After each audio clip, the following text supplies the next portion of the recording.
চ্যানেলে সবাইকে স্বাগত জানাচ্ছি। নমস্কার। আজকের রেসিপি এঁচোড়ের ডালনা।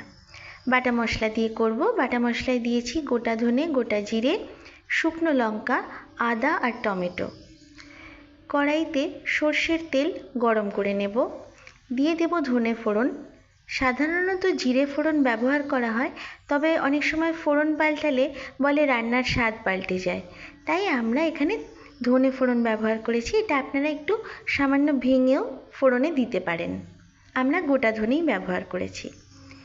এর মধ্যে দিয়ে দেব ডুমো ডুমো করে কেটে রাখা আলু। আলুটাকে এবার ভালো মতো নাড়ব। নেড়ে দিয়ে দেব স্বাদ মতো নুন, হলুদ গুঁড়ো দিয়ে আবারও একটু ভালো করে ভেজে নেব। গ্যাসের ফ্লেম এই সময় একটু মিডিয়াম রাখলেই ভালো হয়।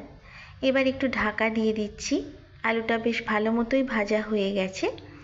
এবার এর মধ্যে দিয়ে দেব দুটো মিডিয়াম সাইজের কুচিয়ে রাখা পেঁয়াজ। পেঁয়াজ আর আলু এবার ভালো মতন ভেজে নিতে হবে। ভাজার সময় গ্যাসের ফ্লেমটাকে লো রাখাই ভালো, নাহলে পেঁয়াজটা ভালো মতো ভাজা হবে না, পুড়ে যেতে পারে। এবার এর মধ্যে দিয়ে দেব বাটা মশলা। বাটা মশলাটা আমরা কিভাবে তৈরি করেছি ভিডিওতে প্রথমেই বলে দিয়েছি। এবার বাটা মশলা দিয়ে ভালো করে কষে নেব।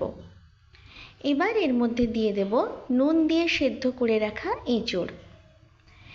এঁচোড় দিয়ে এবার ভালো মতন কষতে হবে। দিয়ে দিচ্ছি সমস্ত এঁচোড়। এবার এটাকে ভালো মতন কষে নেব। যত ভালো কষা হবে তত ভালো টেস্ট হবে,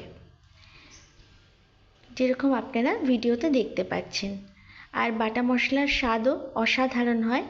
এঁচোড়ের সাথে যদি মশলাটা ভালো মতো মিশিয়ে দেওয়া যায় তবেই এর টেস্টটা বোঝা যাবে।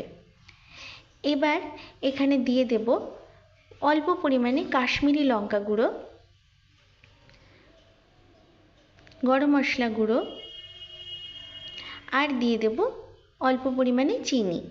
মিষ্টি দিলে রান্নার স্বাদে একটা যেমন ভারসাম্য থাকে, তেমনি খেতেও ভালো হয়। আপনারা ইচ্ছে হলে নাও দিতে পারেন। এবার কাশ্মীরি লঙ্কা গুঁড়ো, গরম মশলা গুঁড়ো, চিনি সব কিছু দিয়ে ভালো মতো নেড়ে পরিমাণ মতো জল দিয়ে ঢাকা দিয়ে দেব। এবার গ্রেভিটা তৈরি হচ্ছে। গ্রেভি বা ঝোল যেটাই বলুন, সেটা ভালো মতন ফুটে গেছে। এবার এটাকে খানিকক্ষণ নেড়ে নেব। নাড়াচাড়া করতে করতেই দেখব যে গ্রেভির জলটা ভালো মতোই শুকিয়ে এসেছে।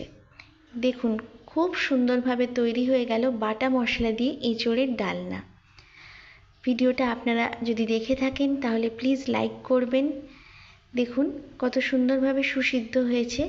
রান্নাটা আপনাদেরও বাড়িতে করার জন্য অনুরোধ করব। ভালো লাগলে কমেন্ট করে জানাবেন। চ্যানেলটাকে লাইক করে সাবস্ক্রাইব করবেন। ধন্যবাদ।